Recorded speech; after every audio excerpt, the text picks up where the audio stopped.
Robots Radio. Games, lore, stories, community. Just press play.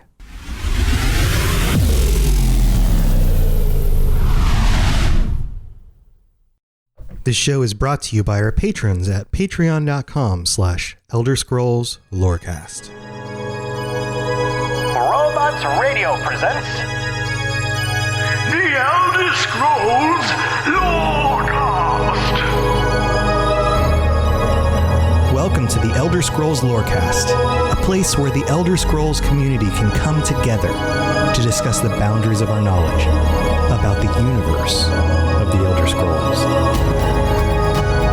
I'm really digging this spooky music. We've had it for the last few episodes. I like it. It's cool. I'm a fan. Like, that's one of my favorite parts about these games is like the spoopy stuff. Welcome back to the Elder Scrolls Lorecast. I'm your host, Tom, or Robots, and I'm here with my co-host, Lotus of Doom, the most doomed of Lotuses.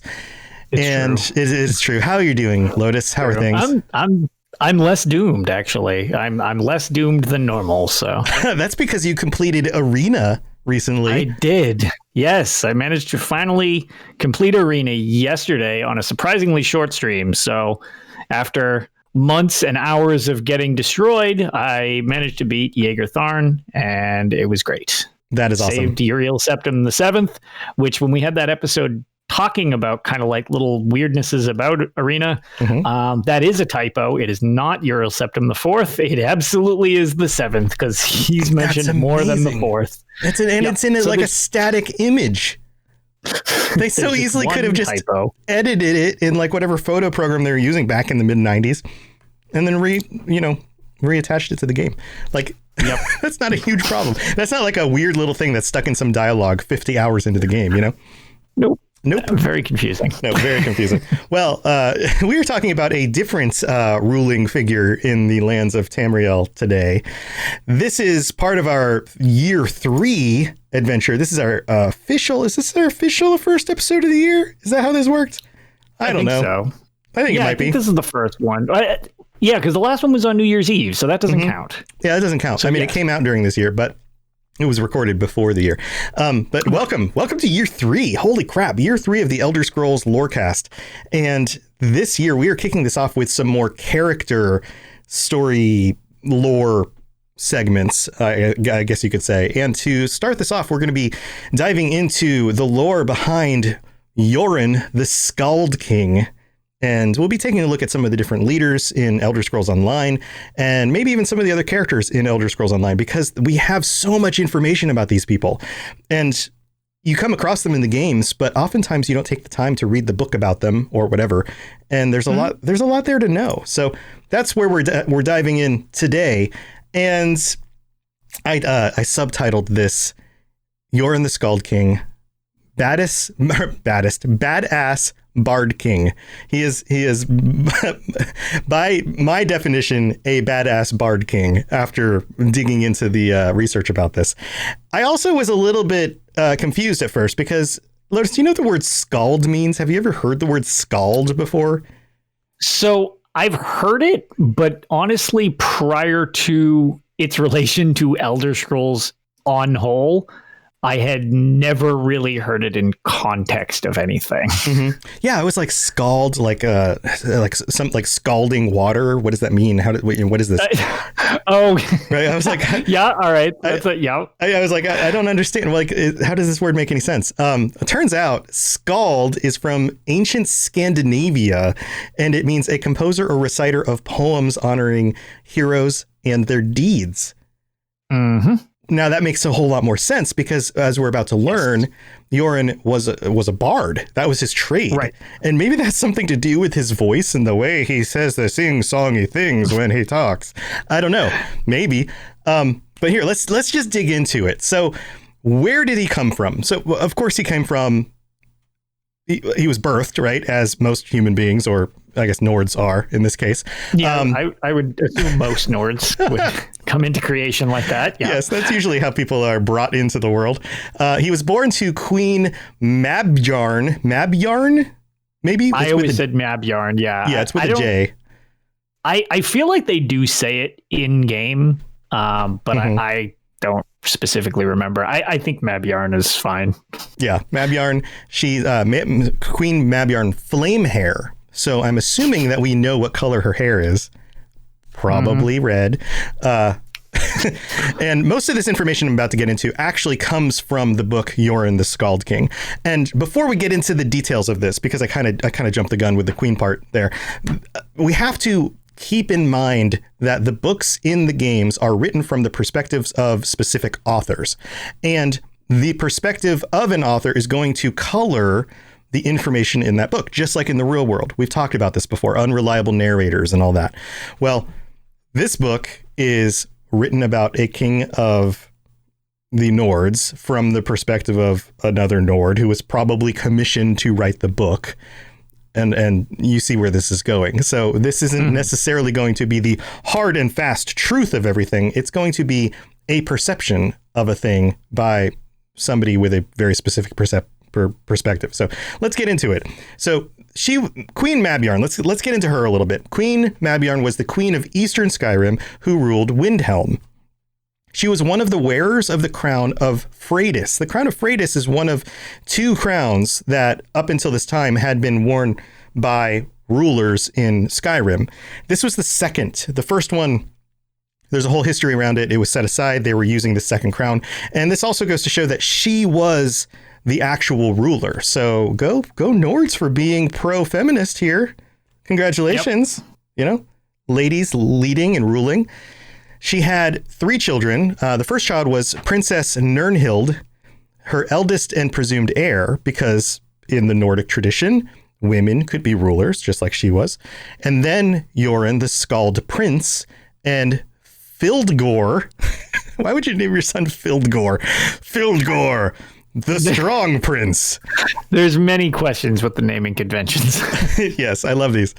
And Mab Yarn and Nirnhild were killed by the Akavari invaders in Windhelm, though they reportedly went down fighting. So in Nordic tradition, even the women fight until the bitter end. There's no pushover. Women, you know. Yeah, they're essentially shield maidens of Vikings. Yes. Like, they're just the equivalent of... the gender does not matter to their fighting style. It's just, yep, you're a Nord, get out there and fight. That's you have an arm, you can wield a blade, go fight. Yes, exactly. Right. So as you're going to find out, Jorunn then leads the Nords into avenging their deaths. So let's talk about his early life. He didn't expect to be king. He was the second born into the family. He, like many second borns, he had to find his own way, right? He had to come up with what kind of thing he can do to make his way in the world and be popular and successful and all of that without necessarily assuming that he's going to become king. But then eventually had to learn to fight the hard way. So according to the book, it says Jorunn grew up believing their elder sister, Nirnhild, was fated to take the throne, and as such became a singer and did quite a bit of traveling. He showed a rare talent as a singer, highly prized among the Nords, and was eventually dubbed the Skald-King for his singing and poetry of Skyrim, or the Skald Prince of Skyrim was his first title. However, his mother and sister were killed in an Akaviri invasion, and this connects back through to some of the events happening just before the time of the Elder Scrolls Online, in that the Akaviri invaders were fought back and removed from Tamriel. And this happened just before the events of Elder Scrolls Online. There's lots of quests about these events, about pushing these Akaviris back. And then there's even Akaviri spirits and things all over the place. Lotus? Yeah. All this, was kind of the basis for around how the Ebonheart Pact formation even comes about. Like their side in this war is related to this Akaviri invasion, so it's directly like goes into the game that has him and starts ESO. For those of you who actually play Elder Scrolls Online, this is pretty much the end of his line, or I guess his superiors, I guess, in the family. Right.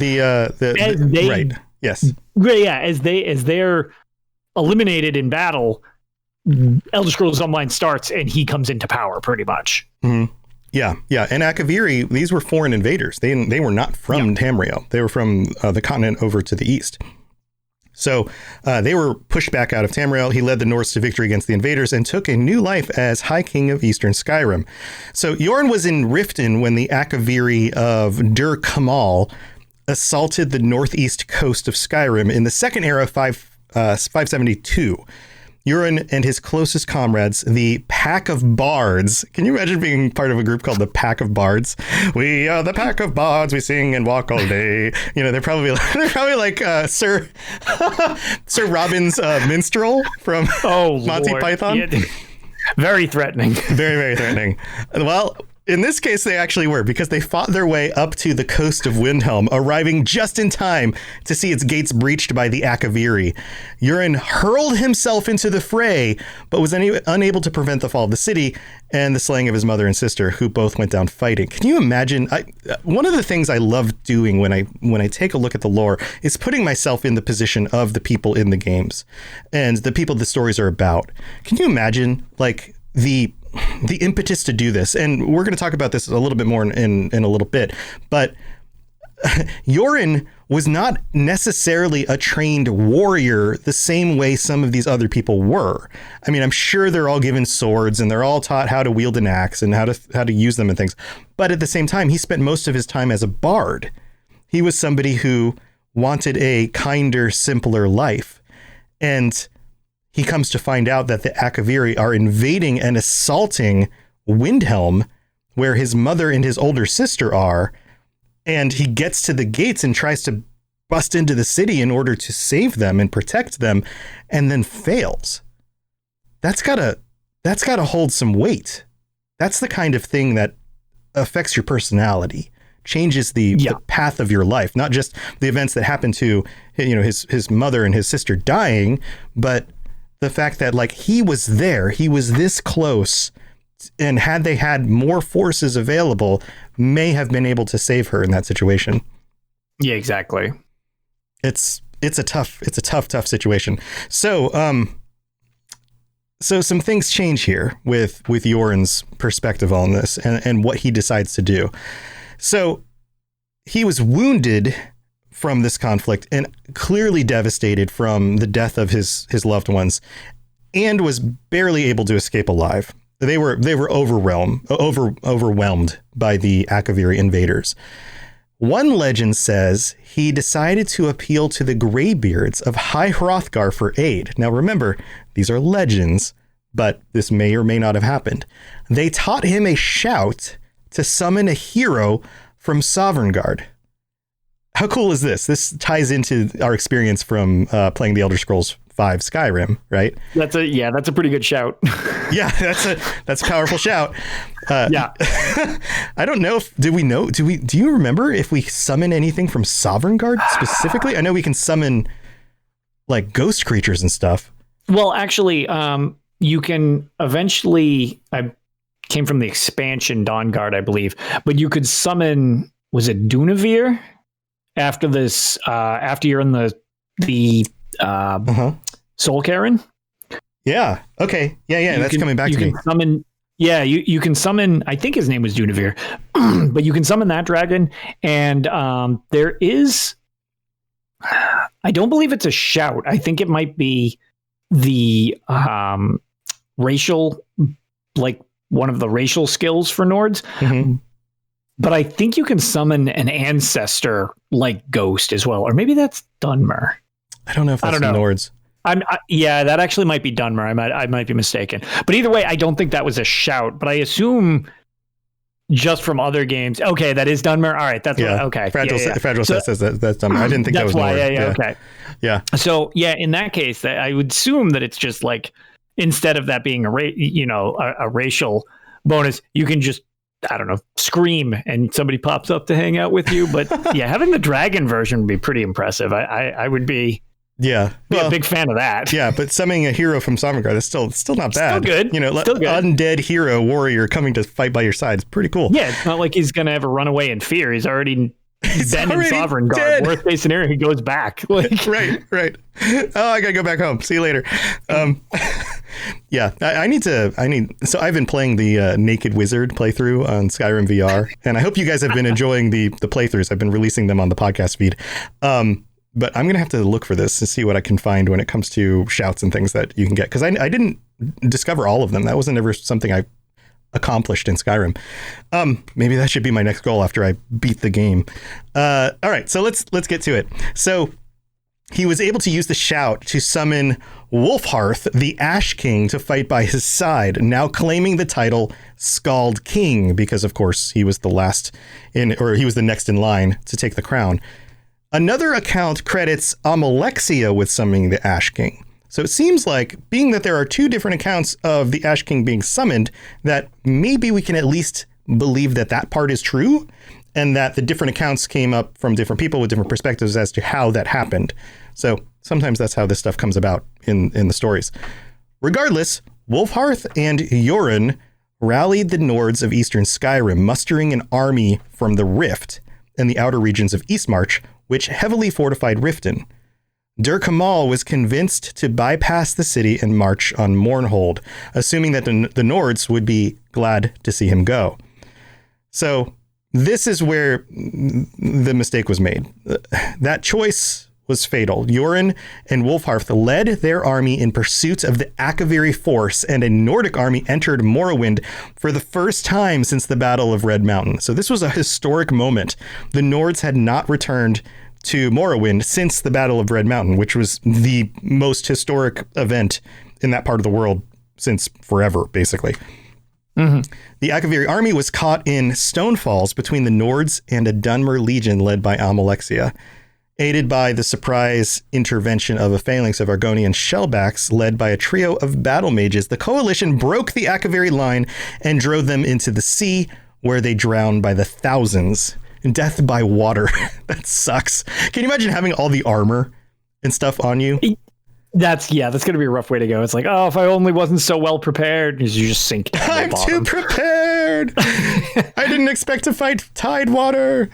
Yep. Talk about your all-time biggest backfires on that one. Yeah. But I mean, it's tactically a very smart thing to do. You come across a bunch of well-armed people, soldiers, and we've seen the Akaviri battle armor. It's made it's hefty stuff, and you drive them into the sea, and they can't get out of the sea because you've just pushed them back in. They all drown. Plus you wouldn't want to be giving up all that cool armor because it's got a really neat look to it.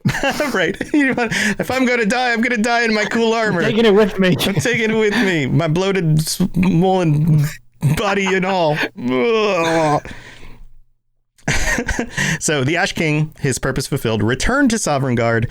In Windhelm, 3 weeks later, Jorunn was crowned High King in the throne room of the Palace of Kings. And thus we get the history of Jorunn, the Skald-King. So this is a lot of stuff I wasn't really aware of until I really started digging into this. I mean, little pieces of it make sense from the things that I played in game, but I didn't pay enough attention to that stuff, it seems, because this is really pretty freaking cool. Yes. Also, just because of my sort of OCD, making sure that things are at least as correct as I can make them. Sure. Yeah. Make me very uncomfortable if it's not. So summoning Dunavir is a shout from Skyrim. We were discussing what the potentials were. Mm-hmm. And apparently there was also a version where you didn't summon somebody from Sovngarde, but there is one called Phantom Form, which is used by the Greybeards to spawn a spectral clone of themselves. However, it was removed from the game, apparently. Like you can't get it. It can only be done by the Greybeards. Oh, so wow. Yep. So this is a unique or a unique shout, theoretically, that Jorunn would have that we did not have in Skyrim. Mm-hmm. I like that there's debate, like, well, it wasn't a shout, it was Amalexia. Would Amalexia have the power to summon a Nord from Sovngarde? How does that make sense? I don't know. That seems out of her realm, Yeah, that seems unlikely. I don't know. The Tribunal has some interesting powers, but it would make more sense if it was a Dunmer, like to bring a Dunmer hero back and send him to Jorunn's side in order to combine their armies, and like that would make sense. But right. But yeah, I can't imagine it was somehow her. It must have just been something that, yeah, it must have just been a shout. That I don't know. Seems like a good shout. Seems like a very good shout. Some Dunmer later was like, "Ah, we have to take credit for that." This is what happened. Yeah, perfect. All right. Well, we're going to take a break and go to the middle of the show, and we will be back for the second half of this episode where we will talk about our perspectives of what it would be like to be in this situation ourselves. So hold on. We'll be right back. The skies are marked with numberless sparks, each a fire and every one a sign. All right. Welcome to the middle of the show. And thank you very, very, very, very, very, how many times can I say very much for our patrons. You guys are the absolute best. Thank you for being part of this and supporting the show. And if you haven't already checked out the Patreon, go check it out. You can get ad-free episodes. You can get episodes a day early. You can get all sorts of great stuff just with a few bucks a month in order to help support the show. And that also helps us keep doing the show, which is absolutely crucial, to be honest, because this is how I make my living now. And I'm still trying to, replace all the income that I normally would have through a full-time job, but I'm getting closer and closer. And our patrons help make that possible every single month. So thank you very, very much. Also, I need to call out our tier 5 patron, Noodle Al Dente. I'm going to be doing this in the middle of the episodes now instead of the end, but he is a tier 5 patron, which means he's a Daedric prince of some sort, and he has the power to be called out on every single episode. So thank you, Noodle Al Dente. You are amazing. And thank you to all of our other patrons. And if you would like to join us at the end of this month, then you just have to sign up as a tier 4 patron. You can do it one time, or you can do it multiple times, and come join us and talk about whatever lore is out there. I know we got some heat from our faction conversation because some of our patrons who are tier 4 patrons couldn't make it, and they were not part of the same club that we are, I guess. It's true. They seem to think that the Daggerfall Covenant is better for some reason. That's strange. Well, we might have to have a debate this month. We gave them credit as the silver medal of Tamriel. I mean, what more do they want? We did. I don't know. Maybe they'll have to defend themselves at the end of this month. Yep. We'll see how that goes. But thank you again to all of our patrons. You guys are amazing. Are you an avid player of the Elder Scrolls Online and looking to take your game to that next level? Well, the Red Diamond Courier podcast is here to help. I'm Bob Chichinski. And I'm Dogbark24. We are two experienced players aiming to help others learn and improve through in-game knowledge and references. From PvE to PvP and everything in between. There's sure to be something for you in the Red Diamond Courier. We hope you check us out. Thanks. Yes, you're entirely brilliant. Conquering madness and all that. Blah, blah, blah, blah, blah. Sheogorth doesn't seem to be as impressed as I am. Lotus, let's talk about... So my perspective here shifts, having known this background for Jorunn the Skald-King, because he seems so aloof in the game. He seems so like, we talked about it a week or two ago. It just seems like, do my thing, and he's a Nord, but he seems more like the drinking buddy kind of Nord and less of the like, we must band together and destroy the enemy kind of Nord. Yeah, it's charge into battle and blah, blah, blah, blah, blah. So I will agree with that. He almost seems like he's the odd one out in the family when you look at the dynamic of the other ones. His mother, his sister, and his brother all seemed much more gung-ho into like, all right, let's do this. It's wartime.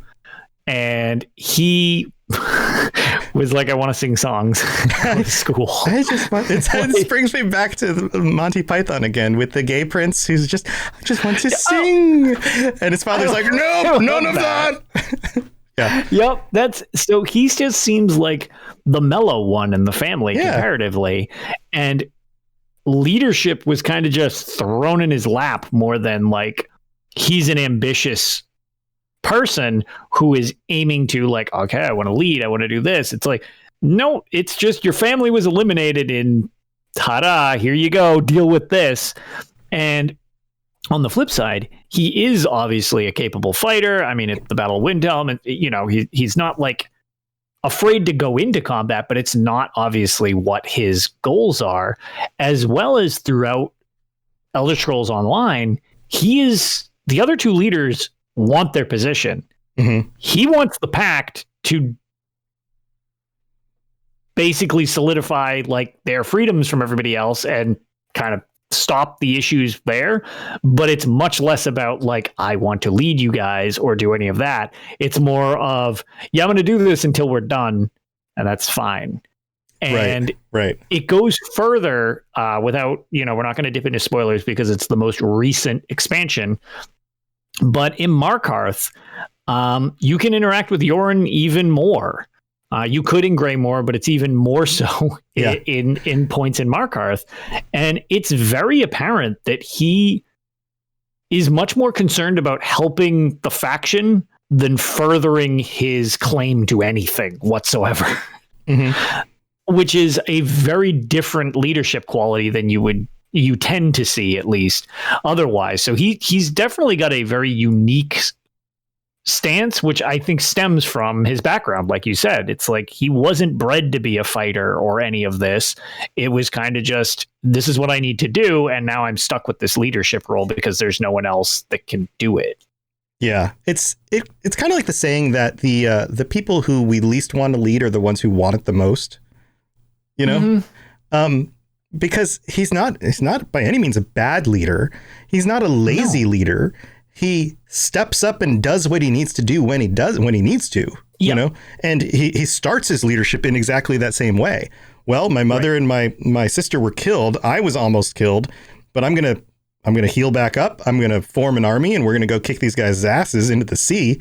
And then I'm going to go back to my kingdom and let everyone chill out for a while, It seems like it comes down to the things you value. When you value power, when you value control, those are the leaders you have to be worried about because they're going to exploit everybody underneath them and everybody in their way to get that power. Somebody like Jorunn, he wants to live a joyful, happy life doing the things that he loves. I get the perspective that if he had spent till the end of his days as part of this pack of bards singing and performing and drinking and, carousing with the locals and doing his thing, he would have been totally fine. That was the life he wanted, but he couldn't get that. So now he has to step up and do the thing. And this so easily could turn into the perspective, the story that we get so many times of the leader who doesn't want to be a leader, who's just a lazy ass, and just can't step up to it. But that's not Jorunn. Jorunn, he's very capable. He's able to do what he needs to when he needs to. But for the most part, he'd rather just not. Exactly. It's more of a responsibility than an ambition. So it's, I don't know. It's one of the things that I had mentioned on our Alliance episode where we did that's one of the things I liked about him is that it's like, he'll do what needs to be done. But at the same time, he's not looking for new fights to start. It's just, got to just kind of manage what I'm managing and keep things in check as best as it's possible. I liked that perspective that he has. And, it seems like the intention there is to, even in the cases of, some of the Dunmer / Argonian conflicts, the idea is to eventually fix everything. But again, you got to pick your battles to start with. And when you're getting attacked by two invaders, with the Daggerfall Covenant and the Aldmeri Dominion with the Three Banners War, you can tell that the whole slavery issue and stuff like that has kind of been bumped to the back burner. Mm-hmm. But he actually has some dialogue that you can find in game where he kind of hints at the fact that it's like, we need to deal with this too, but we need to be alive first in order to deal with that. Because if we all get killed by one of the invaders, it doesn't matter if we had slavery because we're dead. Right. Priorities. yeah. But so it's like I said, it's just a very interesting dynamic when you think of a king, that it's just like, oh, you're not doing this because you want it necessarily, and you're not just inheriting it and then resting on your laurels of like, hey, whatever, I'm the king. This is what I was born to do. I'm just going to do it. And by do it, I mean, I'm just going to laze around and make you people do everything. Right. You know, I think there's something to be said about somebody who's has to, for responsibility reasons, do things that naturally fall against their nature, but are able to do so and follow through with it. I think that there's honor in that. I don't know if that's the right phrase, but there is, it's respectable because it's kind of like the Parthenax thing of like fighting against your urges, your natural urges in order to do something better with yourself. It's not to the same scale as something like Parthenax, going from evil dragon to savior of humans, you know, but there's, I think, like, talking real world situation, like I can resonate with this from my perspective in that almost every job that I've ever had, I felt like I've had to put on a costume and be somebody I genuinely am not, or I wouldn't choose to be, other than the fact that I get paid to do that thing. Does that make sense? Right. And so you kind of, every morning you got to get up, you got to pull yourself up from your own bootstraps, you got to get dressed, you got to put on your outfit, you got to put on your smiley face, and you got to go do your job. And this is crappy jobs that paid nothing, and this is really good jobs that paid really well, and every job in between. But I never quite felt like I was being myself, right? And yet you do that because it's your responsibility. You do that because you have to provide for your family or your kingdom or whatever. And at the end of the day, you get to go back and do the things that you want to enjoy, but because you took care of the things you needed to do. And there's something very honorable about that. There's like, it is a burden. It is a responsibility, but you keep doing it even though you need to. Have you ever felt like that? Or do you feel like you fit your job? In my specific situation, it's kind of weird because I run my own business. Right. So does that feel more naturally part of you because you run your own business? It's kind of funny. I mean, luckily I've never run into a situation like being morally opposed to somebody, like wanting to, like, I don't know how you morally oppose what I do, but like, but like in a situation I will work. I guess the best way I can explain this is kind of hard to like word, I guess. But like when I've had anybody working for me that does a terrible job at what they're doing, which is not common, but it's definitely happened. Mm-hmm. I have had situations where I'm like, okay, they're working for me. This is a reflection of me. I need to kind of make this better because it's on me, as it was my choice to hire this person to help me type of deal. Right. I am ultimately responsible for this. Yeah. So there have been situations like that where I've been like, oh God, okay, I need to go out of my way to specifically do this to make this better. Even when it's a situation, I'm like, well, why are we in this mess to begin with? But now I need to fix it. More often than not, that's not really a thing. But I guess I could relate to that in the way that it's like, yeah, sometimes I kind of do need to do that.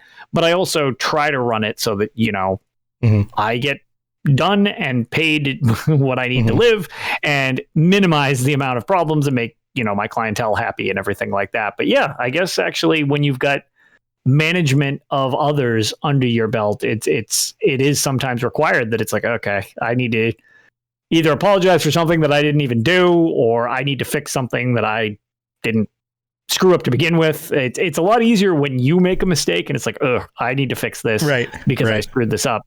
It's awkward to need to fix something somebody else did. Then it's a very uncomfortable feeling. And it's like, it is. Now I got to do this other thing I didn't even want to have to do. Right. I hired you to do it the first time. Now I still have to do it. I'm double paying for you, basically. Yeah. So it's definitely a mixed bag. But then you also get, from the point of royalty, not that owning your business is a royalty, but it has to do with leadership and ownership of the thing. Sure. You get the benefit of, if the schedule doesn't work for me, well, I'm not going to fire myself. You know what I mean? It's like you do get perks to go along with the hassles. So the idea, I assume, when it comes to like kingdoms and stuff like that, is like, okay, yes, they're treated incredibly well. And in terms of this, you have like servants doing stuff for you and all these things, and you live in a castle. And that's supposed to kind of balance out the amount of problematic things you have to deal with. And the responsibility of it all. Right. Yeah. And when you have a balance, I think that means you're leading well. If it's very heavily tilted in, you're taking as much from the kingdom as possible, you're oppressing everybody so that you can have more wealth, and you've got all these servants and slaves or whatever horrible things you're doing, and then the scales are tilted way too much toward, you've got a maniacal ruler. Right. And in the other situation, how well can you do your job if you're like, oh, well, I can't have any luxuries for myself, I'm going to live like a peasant. And it's like, okay, well, it's going to be kind of hard to like conduct all this stuff if you're sleeping out in the pens with piggies and stuff like that. It's that's and probably not going to be. Yeah, the respect of other rulers and the people underneath you is hard to hold. It's reaching that balance, I think, that's important. So do you identify with Jorunn of all the rulers that... Well, it's kind of funny now you say it. I guess maybe that's why I like the Ebonheart Pact so much, is just like I like his... I wouldn't consider myself overly ambitious. I like to do enough of something that it's like, okay, this worked out how I wanted it to be. But I'm not one of those people who's constantly striving for like, no, I need to be more than this and more than this and what. So maybe I just like, maybe I do relate to the idea of Jorunn. Yeah. Enough that's why I like the Ebonheart Pact, and that's why I'm like, yeah, Jorunn's a goof, and he usually seems like he's drunk, but it's like, I don't know, it seems like he's pretty much like on point and good for the job.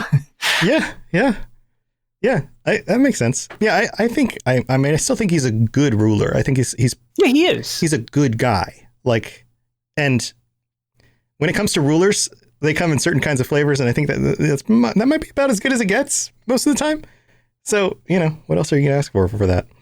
Yeah, I like the end result that the pact is going for, but where one of the other things we had mentioned was most likely if the Ebonheart Pact were to just win the Three Banners War. Okay, that's it. We win the Three Banners War. Like, it's over. The other two sides are hypothetically eliminated. And Emperor Jorunn?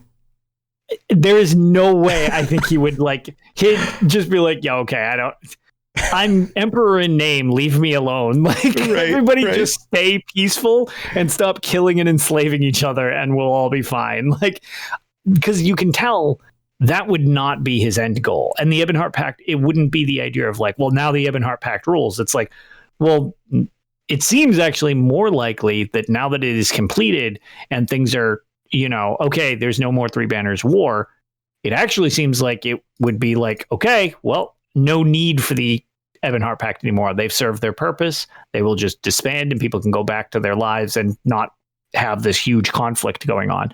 Whereas the Daggerfall Covenant or the Eldmiri Dominion are much more traditional in the ways that it's like, no, the Eldmiri Dominion would ram it down your throats that it's like, the Dominion rules, like, kiss the flag, like, type of deal. Right. And they would probably set up high elves as in charge of all the other regions of the continent. Yes, exactly. The same way that, for example, the Alexander the Great, when he took over the, that part of the world, basically all the leaders of all the lands that he took over were Greeks.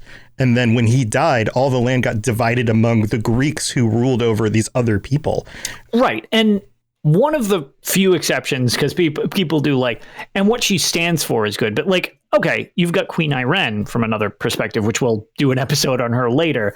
But just to like touch on the idea of the change, even though she means well, she sees herself as like, okay, I am royalty. Like, so that's where her stance is. Now, I don't think she necessarily would be like this maniacal monster or anything like that. But it's definitely, that's where her headspace is like, no, this is what I'm here to do. And same thing with the Daggerfall Covenant and King Emmerich. It's like, no, I'm a king. This is what I do. Actually, King Emmerich's probably the most ambitious of them. Whereas Queen Irene just kind of feels like entitled to her station. So it's an interesting mix between the three sides because they all have a very, very different look motivation at what their side is. Yeah, with the motivations behind it. Exactly. So yeah, well, we'll have to dig into the other two rulers over the next 2 weeks. Absolutely. And I would love to hear anybody else's thoughts on this. Do you identify with Jorunn? Do you think that he's the right one for the job? Would you rather have one of these other rulers? Oh, right. Do you think he's not motivated enough? maybe like, I mean, there's always more to it than just the stuff that we go over in the episode. So I'd love to hear that stuff. I also would love to hear about other characters from ESO that you would love to dig a little bit more into. Anybody else that you think is really interesting and that you want to know more about. And we can put those on our list for later. Well, Lotus, what else do you have going on before we head out? Anything else to talk about? You finished Dagger, you finished Arena. Yeah, what else are you doing? Arena. I am loading up so that my next project, I mean, most of what I stream tends to be Elder Scrolls Online or Fallout 76 when I play. But I am installing and prepping for my next classic, which is kind of just this thing that I started a while back where I'm going to go through all of the Elder Scrolls games total and complete them. Instead of going straight into Daggerfall next, my goal is to play Battlespire because it will directly relate to most likely the Gates of Oblivion coming here in Elder Scrolls Online. Right. There's a lot of Mehrunes Dagon tie-ins. The clans that we had talked about last time, that when we were talking about them, that the reference points were actually all from Battlespire. So I have no idea what I'm doing in Battlespire. I've barely even seen what that game looks like. And I will not be looking up how to play. The interest is definitely partly streaming these and doing them without knowing what I'm trying to do. So this will be an interesting adventure next. And hopefully, as much as fun as I had with Arena, hopefully a little less painful than Arena, because man, that was quite a learning curve. So that's definitely going to be an interesting one to say the least. But hopefully I can get some neat little lore tidbits that we can use for the show. Yeah, Fragile Shark says you might want to look up at least the parts that are completely broken. Yeah, as with any of these old games. I'm sure there's a few things that are just like straight up. I mean, had I not found out about that pass wall spell in Arena, I actually encountered a game-breaking glitch, and the only saving grace to it was that spell, where I had to delete walls around the map to get to my objective because there was a ghost that has a high potential of spawning in a wall where it would block the entryway into the room, and because he's in the wall, you can't fight him and you can't kill him. So if that happens, you have to basically try to reload and hope it fixes itself, or you need pass wall, or you have to restart your game. That's amazing. Those were my solutions. That's amazing. So Yep. Classic Bethesda. Yeah. Classic Bethesda. As we were talking before in the pre-show, you were saying that it was an intentional troll from the developers at the time. Yeah. And then, exactly. Then there's other things that are just intentional trolls where it's like, this is just a dead end. It doesn't go anywhere. And there you go. Feel bad about it. It's like, wow, that's just mean-spirited. Yep. Well, good luck with all of that. I've been, like I mentioned before, I've been streaming every day during the middle of the day.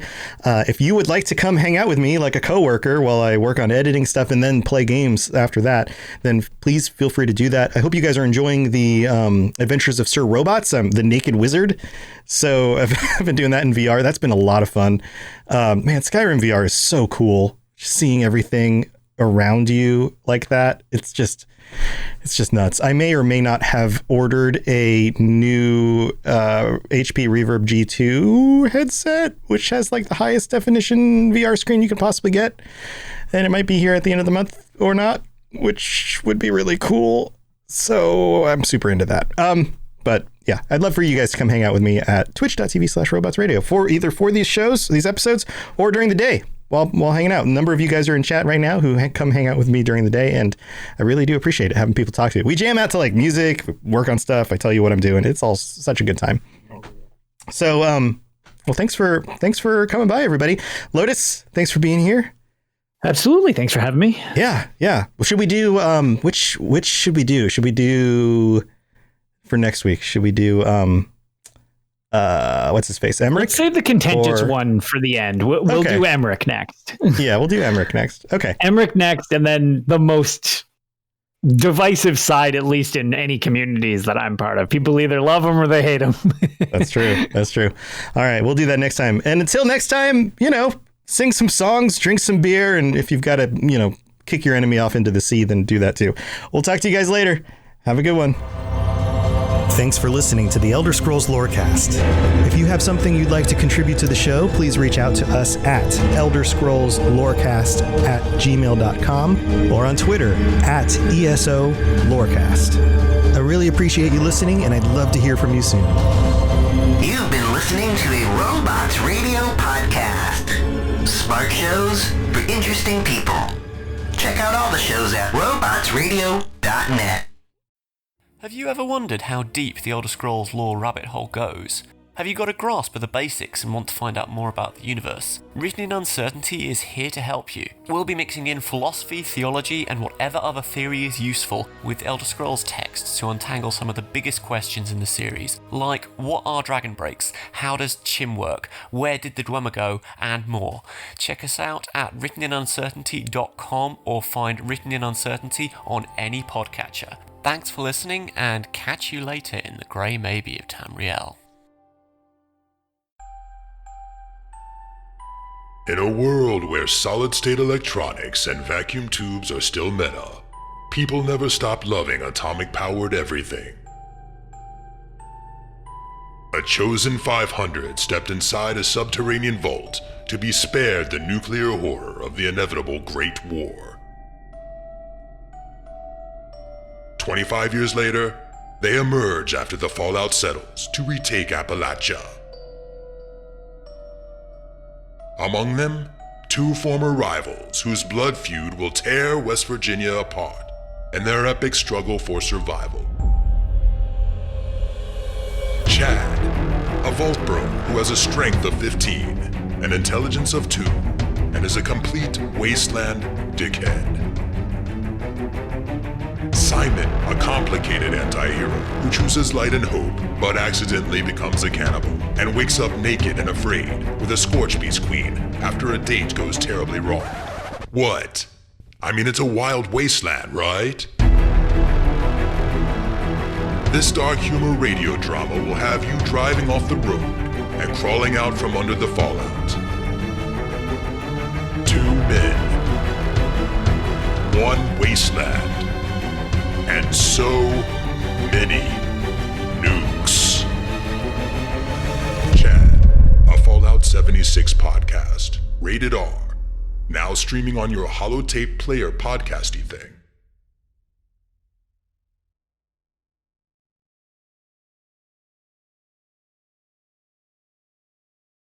Hello, gentle listener. Every Friday, be sure to tune in. What the hell are you doing, Ampersand? Hi, Charlie. I'm sorry I broke in. I thought I was the only one that talked to myself. Well, I'm letting everyone know about the Fumbling Four and the Almighty Crit. Woohoo! It's a 5e live play podcast. Join us every week. Where do we find it, you old crusty coot? Anywhere you can get all your podcasts. Woohoo! You find it every Friday, you stupid cat!